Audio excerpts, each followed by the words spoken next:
Amém. Ficar aqui a Bíblia. Esperar mais um pouquinho.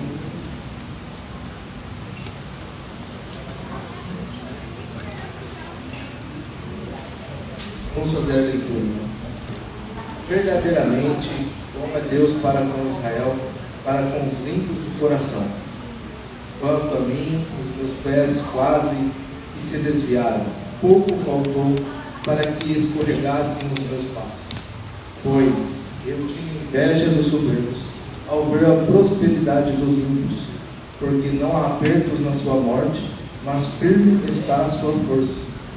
Não se acham em trabalhos como outra gente, nem são afligidos como outros homens, pelo que a soberba os cerca como um colar, vestem-se de violência como de um adorno. Os olhos deles estão inchados de gordura, superabundam as imaginações do seu coração. São corrompidos e tratam maliciosamente de opressão, falam arrogantemente, erguem a sua boca contra os céus e a sua língua percorre a terra, pelo que o seu povo volta aqui e as águas de copo cheio se lhes espremem. E dizem: como sabe Deus? Ou há conhecimento no Altíssimo? Eis que estes são os ímpios, e todavia estão sempre em segurança e se lhes aumentam as riquezas. Na verdade, que em vão tenho purificado o meu coração e lavado as minhas mãos na inocência, pois todo dia tenho sido afligido e castigado cada manhã. Se eu quisesse, também falaria assim: eis que ofenderia a geração de teus filhos. Quando pensava em compreender isto, fiquei sobremodo perturbado, até que entrei no santuário de Deus. Então entendi eu o fim deles. Certamente tu os puseste em lugares escorregadios, tu os lanças em destruição, como caem na desolação quase no momento. Ficam totalmente consumidos de terrores, como faz com o sonho que acorda. Assim é o Senhor: quando acordares, desprezarás a aparência deles. Assim o meu coração se azedou, e sinto picado nos meus rins. Assim me embruteci e nada sabia, era como um animal perante ti. Todavia estou de contínuo contigo, tu me seguraste pela mão direita, guiar-me-ás com o teu conselho, e depois me receberás em glória. A quem tenho eu no céu senão a ti, e na terra não há quem eu deseje além de ti. A minha carne e o meu coração desfalecem, mas Deus é a fortaleza do meu coração e a minha porção para sempre. Pois eis que se alongam de ti perecerão. Tu tens destruído todos aqueles que apostatando se desviam de ti. Mas para mim, bom é aproximar-me de Deus. Pus a minha confiança no Senhor Deus, para anunciar todas as tuas obras. Amém? Amém. Irmãos, o pastor, ele me deu essa honra de estar aqui trazendo a palavra nesta noite. É um privilégio muito grande poder compartilhar com os irmãos esse sermão. Não tenho eu condições ou alguma coisa do tipo, mas o Senhor, assim, Ele trabalha nos nossos corações, trabalha no meu também, assim como trabalha no coração do pastor, todas as vezes na qual o Espírito Santo toca para pregar aqui. E assim hoje também o Espírito Santo utilizará de mim para que possa ser pregado mais uma vez a palavra de Deus nos nossos corações. Irmãos, o pastor falou assim que poderia pregar aqui pelo menos por 2 horas, então por isso que eu escolhi esse sermão aqui, 8h10 agora, né? Ele falou: pode pregar, 2 horas está bom, eu não estou aí, então pode abusar que eu não estou, então tranquilo. Aí eu fiquei feliz com essa frase dele, né? Então vamos lá. Esse texto aqui, irmão, do Salmo 73, eu estava lendo, o Senhor, quando o pastor me falou, né, assim: Renan, eu estou viajando, você traz a palavra? Eu falei assim: sim, né? E orei ao Senhor, e pedi que o Senhor trouxesse um texto à frente, e o Senhor trouxe o Salmo 73, e lendo o Salmo 73 em casa, achei ele bastante conteúdo, e dividindo ele, né, eu falei assim: nossa, mas esse texto aqui daria para fazer pelo menos uns 10 ou 12 sermões, de tão rico que ele é. um único salmo. Nós podemos aqui falar de diversos assuntos num único texto, nesses 28 versículos que tem aqui nesse Salmo 73. Eu tenho certeza que de todos esses assuntos que nós podemos trabalhar, todos eles vão tocar no fundo da nossa alma. A mensagem, irmãos, do texto é por que Deus permite que o justo sofra e o ímpio prospera. Por que disso?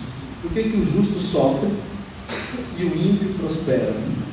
Então é a tônica desse texto do Salmo 73, é isso. Por que o justo sofre e o ímpio prospera? Quem escreveu esse salmo?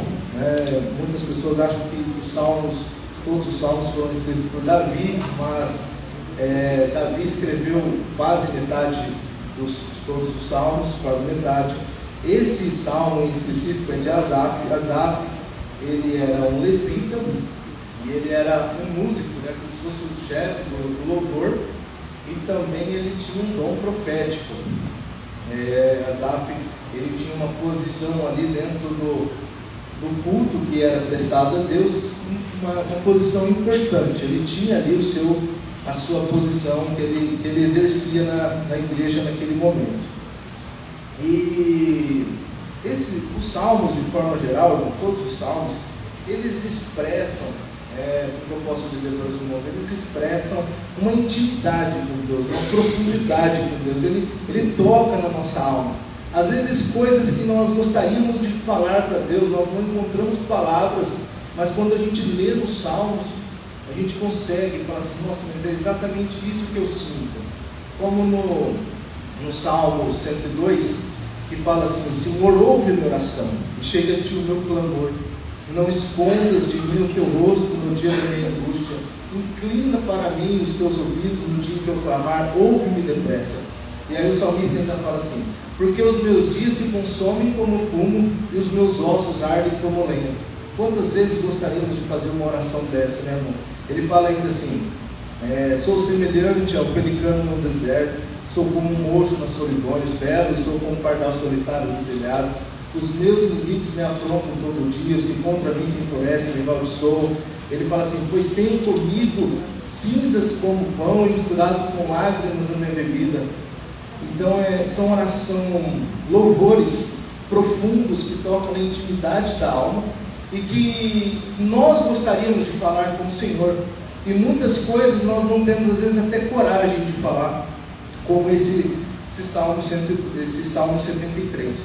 O Salmo 73, ele começa, os irmãos podem ver aqui, ele começa fazendo já o final. Ele começa como se fosse o final, ele te dando o contexto final do texto.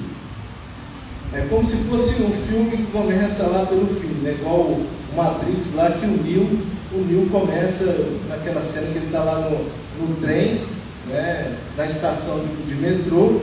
É um filme que começa no final. Assim também esse Salmo 73 é a mesma situação. Então ele começa já no fim. Verdadeiramente bom é Deus para com Israel, para com os limpos de coração. Então nós já lemos todo o texto, nós vimos ali que ele faz várias indagações e ele tem várias dúvidas, mas já no início ele fala que Deus é bom para com Israel. Ele já afirma sobre a bondade de Deus, certo, irmãos? No versículo 2, ele começa, no versículo 2, eu me enxergo aqui, mas ele fala assim: quanto a mim, os meus pés quase que se desviaram, pouco faltou para que escorregassem os meus passos. Irmãos, ele duvidou do Senhor. Em algum momento da sua vida, da sua trajetória, ele duvidou do Senhor.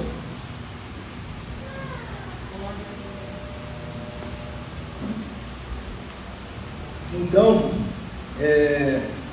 irmãos, muitas vezes nós vamos duvidar, nós vamos ter dificuldades em alguns assuntos, situações embaraçosas na nossa vida, que a gente vai fazer igual esse salmo, fala assim: Senhor, cadê tu, Senhor? Onde estás tu? Senhor, inclina para mim os teus ouvidos. Nós vamos fazer orações como essa. nós vamos suplicar a Deus. Porém, irmãos, quando nós estivermos com o nosso coração em trevas, lembra dos momentos que o Senhor te ensinou quando você estava na luz. Então, nos momentos que nós estamos agora em paz, nos momentos que nós estamos em tranquilidade, não esqueça desse dia, no dia que a tua mente estiver, o teu coração estiver em trevas, porque haverá dias, todo mundo passa por isso, haverá dias em que nós vamos ter tristezas profundas, angústias, mas nós devemos sempre lembrar que o Senhor é bom, Ele foi bom para Israel e Ele é bom para conosco também.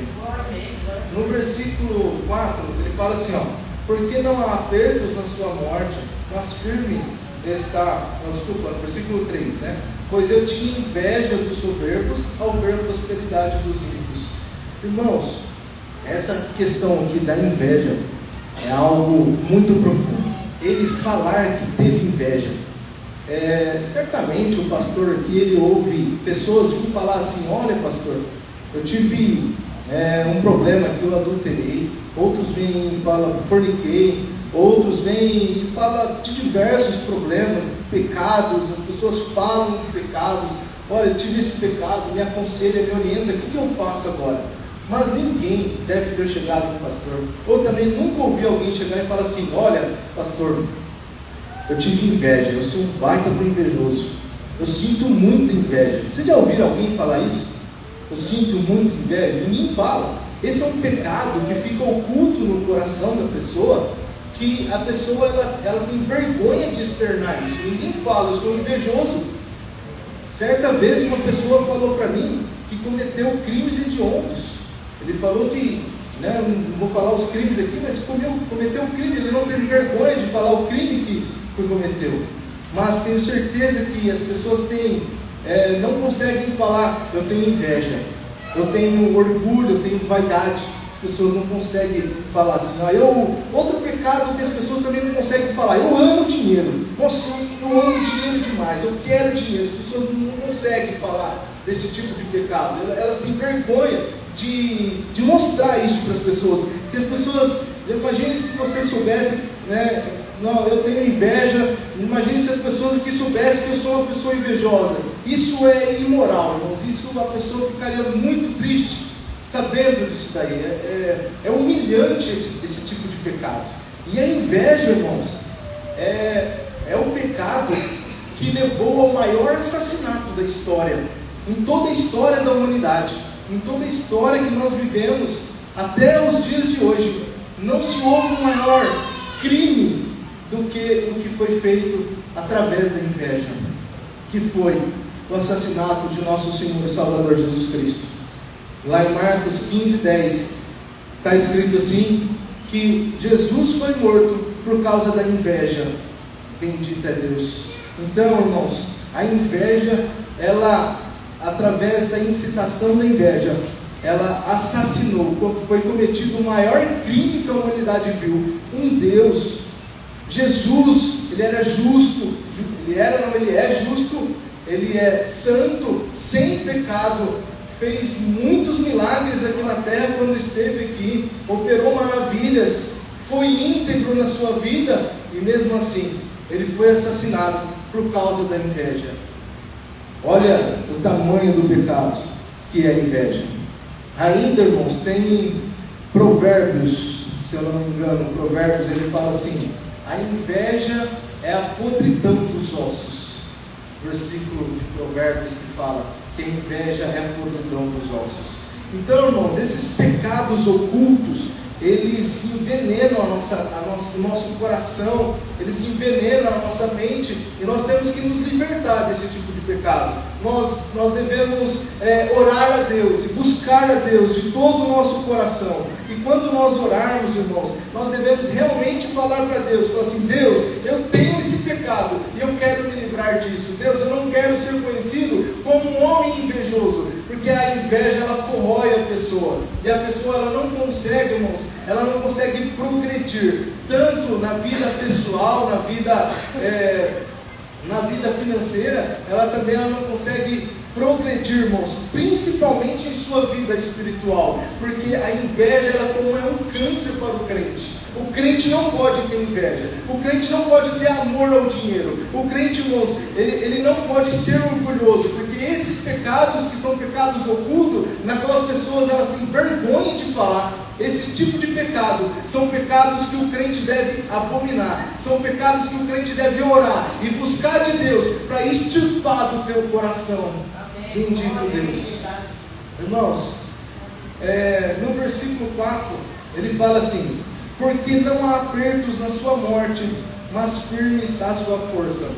Depois aqui, do 4 ao 12, ele começa a fazer uma lista. Depois os irmãos leem em casa, não vai dar tempo aqui. Ele faz uma lista do que ele via nos ímpios, nas pessoas que prosperavam e não serviam a Deus, pessoas que cometiam mal. Essas pessoas, irmãos, esses ímpios, eles praticavam a maldade de tal forma que está escrito aqui que eles usavam como colar, ou seja, eles ainda expunham esses crimes, essa maldade, eles expunham e era como coisa boa. Eles gostavam de fazer esse mal, essa maldade, eles gostavam disso.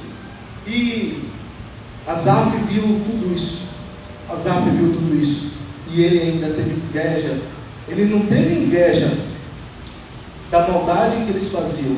Ele teve inveja da prosperidade que eles tinham. Era disso que ele teve inveja. Irmãos, tem uma coisa na psicologia que se chama radar. Eles utilizam esse termo radar para explicar para nós que quando nós colocamos algo na nossa mente, aquilo vira um radar. Então tudo gira em torno daquilo. Um exemplo, a gente comenta em casa assim, por exemplo, irmãos, eu estou vendendo um Subaru aqui. Aí os irmãos aqui agora eu chego em casa e falo assim: eu vou comprar um Subaru lá do Renan. Então os irmãos nunca viram Subaru na rua, nunca viram, só o meu. Vocês nunca viram Subaru na rua, só o meu, só eu sou o único que tem. Mas aí, quando você conversou em casa e falaram que vocês vão comprar um Subaru, isso entra no radar de vocês, e a partir disso vocês começam a enxergar um monte de Subaru na rua. É impressionante isso. Por exemplo, vocês falam assim: nossa, eu queria ter um carro amarelo. Mas vocês não tem quase carro amarelo na rua, mas aí vocês olham o carro amarelo, vocês falam: nossa, mas tem um carro aqui, aparece outro aqui, aparece outro ali. Então isso não se chama radar, porque isso está no radar de vocês. Então quando a gente coloca alguma coisa no radar, a psicologia ela fala que a gente coloca isso na nossa mente e a gente consegue enxergar só aquilo. Então dentro, por exemplo, de um casamento, quando a pessoa enxerga só o defeito da esposa, ou a esposa só enxerga o defeito do esposo, ele colocou aquilo no radar, e ele pode fazer 1 milhão de coisas boas, mas quando ele faz algo ruim, aquilo está no radar, ele só vai enxergar aquilo, e nada mais de bom ele vai enxergar, porque isso está no radar. Então, nós temos que ser sensatos. A gente, não são todos os ímpios que são prósperos. Olhamos para os dias de hoje, e naquele tempo também era assim. Não são todos os ímpios que são prósperos nos dias de hoje, também naquele tempo não era assim. Tinha ímpios que também sofriam naquele tempo, tinha também ímpios que eram pobres, tinham ímpios que eram afligidos também, eram açoitados também, tinha ímpios na mesma situação que Asaf, mas o radar dele estava ligado somente para os ímpios que eram prósperos. Então se passava um ímpio afligido, ele não enxergava, porque o radar dele estava para o ímpio que era próspero. Então, irmãos, o que nós aprendemos com Asaf nesse versículo é que nós devemos estar com a nossa mente em Cristo e não nas coisas materiais. O nosso radar deve ser a palavra de Deus, deve ser o nosso Senhor e Salvador Jesus Cristo. Devemos colocar no nosso radar, devemos colocar no nosso coração, servir a Deus de um puro e sincero coração, e esquecer as coisas deste mundo, esquecer os pecados deste mundo, esquecer as coisas que o Satanás quer implementar no nosso coração e na nossa vida, e nós devemos nos voltar para Jesus, porque é Ele que é o Salvador das nossas almas. Esqueçam a imoralidade, esqueçam essa vida mundana, cheia de prazeres carnais. Se volta para Jesus com puro e sincero coração. É isso que o Senhor nos requer. Coloca isso no teu radar. Bendito é Deus. Então ele colocou isso no radar. Isso complicou toda a sua vida. Depois, irmãos, vamos adiantar aqui. No versículo... Deixa eu tomar uma água.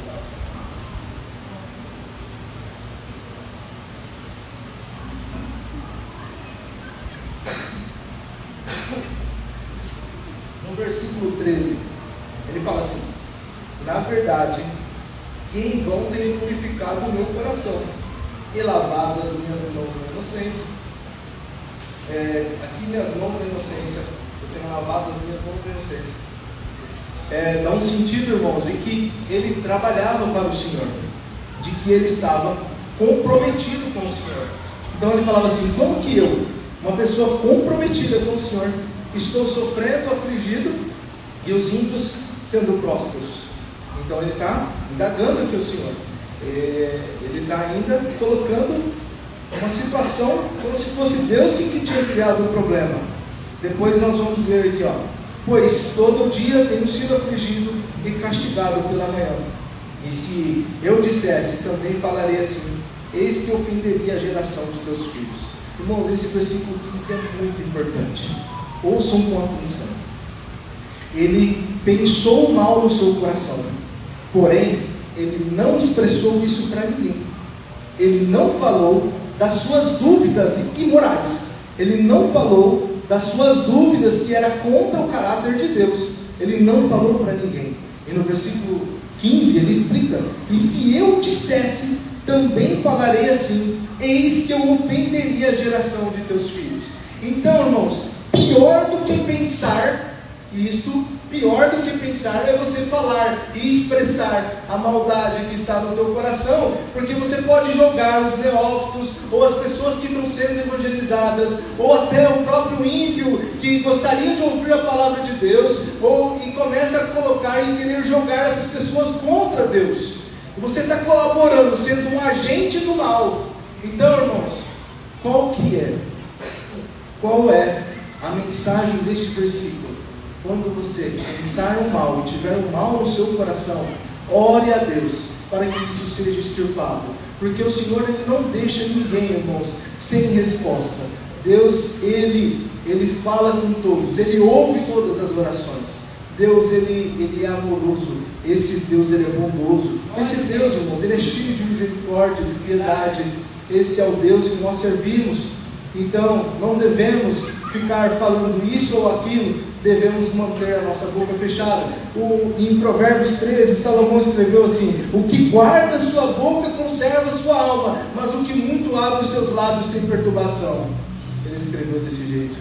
Irmãos, então às vezes, tem até o ditado: boca fechada não entra mosquito. Muitas das vezes nós temos que então nos guardar, e quando for querer falar alguma coisa do caráter de Deus, feche a tua boca. Clame ao Senhor, ore a Deus e busque de todo o seu coração, que o nosso Deus, esse Deus poderoso, ele vai te ouvir. Glória a Deus. Depois, irmãos, ele fala assim, no versículo 16: quando pensava eu em compreender isso, eu fiquei sobremodo perturbado. Irmãos, existe uma diferença grande aqui entre dúvida e incredulidade. O que é dúvida e o que é um incrédulo? A dúvida, a pessoa que tem uma dúvida, ela tem a dúvida e ela quer saber a resposta, ela quer tirar essa dúvida, ela quer saber de Deus, ela busca isso de Deus. Isso é uma dúvida que todos nós temos. Nós temos a IBD aqui domingo de manhã, e os alunos aqui têm muitas dúvidas, eles fazem muitas perguntas capciosas, perguntas até difíceis de responder, perguntas que tocam no íntimo da alma, que falam como perguntas como essa também, dúvidas como essa aqui nesse texto, perguntas difíceis. Eles têm a dúvida, irmãos. Quando a pessoa tem a dúvida, isso é importante, porque o Senhor ele responde.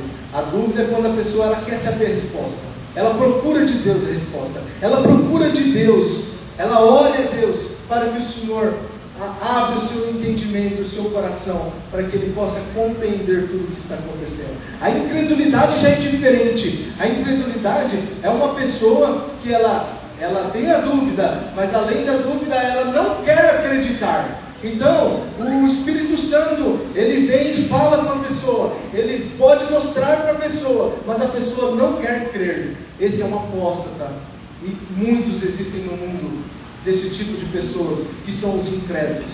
Dúvida nós podemos ter, mas incredulidade, irmãos, não, isso não.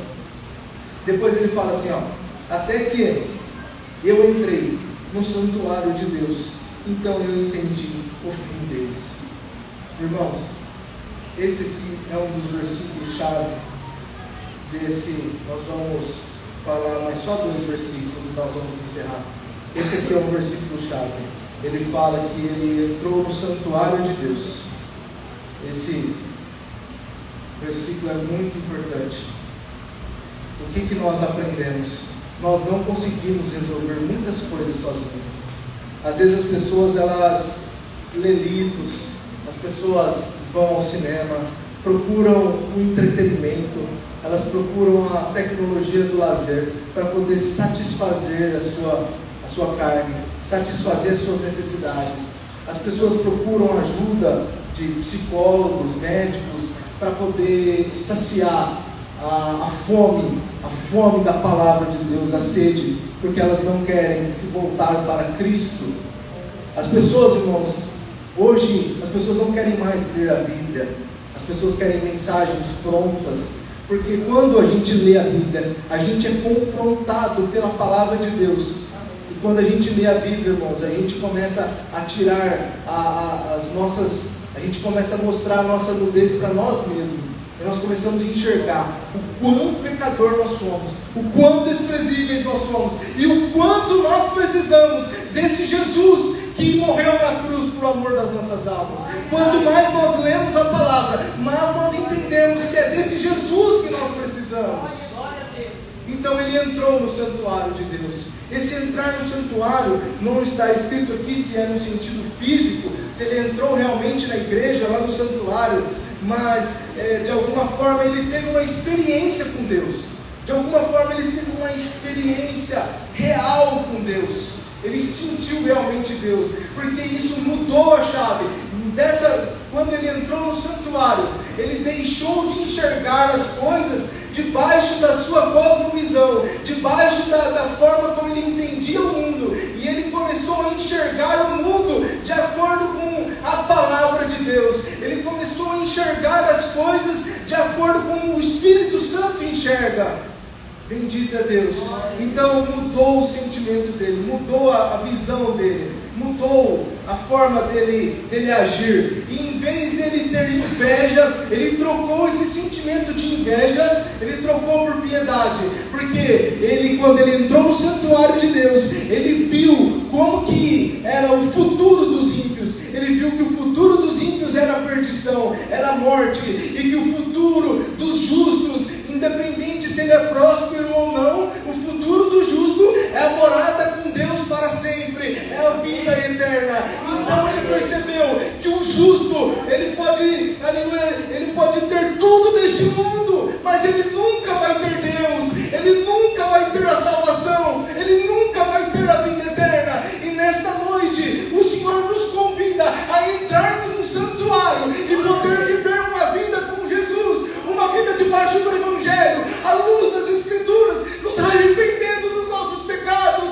aleluia, mandando embora a inveja do nosso coração, a soberba, aleluia, e nós podemos, através da palavra de Deus, através da morte de Cristo, termos uma vida com Deus no céu. É isso que o Senhor nos convida, é para isso que o Senhor nos chamou. Aleluia. Muitas pessoas negam a Jesus, muitas vezes as pessoas, elas não querem acreditar em Jesus, porque elas querem viver uma vida leviana nessa terra.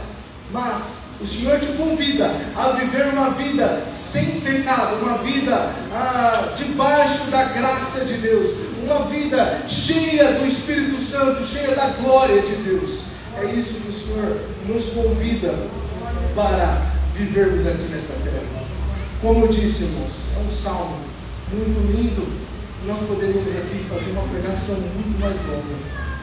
Eu preparei aqui, fiz um resumo, mas além desse resumo, tinha muitas outras coisas que eu poderia colocar aqui e gostaria de colocar, mas o tempo já foi.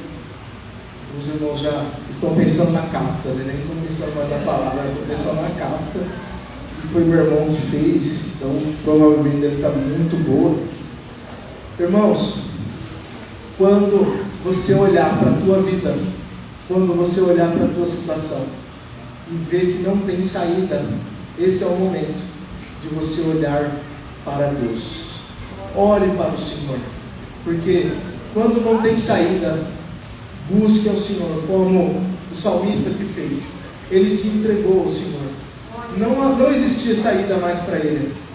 Então, ele deixou todo o seu conhecimento, toda essa questão dele mesmo, e foi buscar a Deus. Que nós possamos, irmãos, ser um crente amadurecido, um cristão, que nós possamos ser um cristão maduro, irmãos. Que nós possamos olhar para a nossa missão aqui na terra, que nós possamos estar debaixo da missão de Jesus Cristo. E qual que é a missão? É nós pregarmos o Evangelho.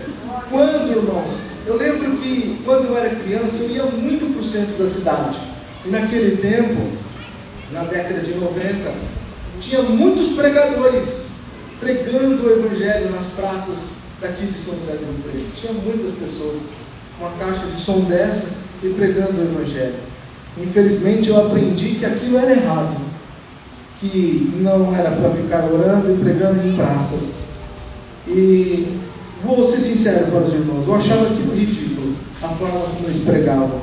Mas hoje eu entendo o que eles faziam, porque a graça de Jesus transformou de tal forma o coração da pessoa. A graça de nosso Senhor Jesus Cristo mudou de tal forma o seu ser, que ele precisa falar para as pessoas.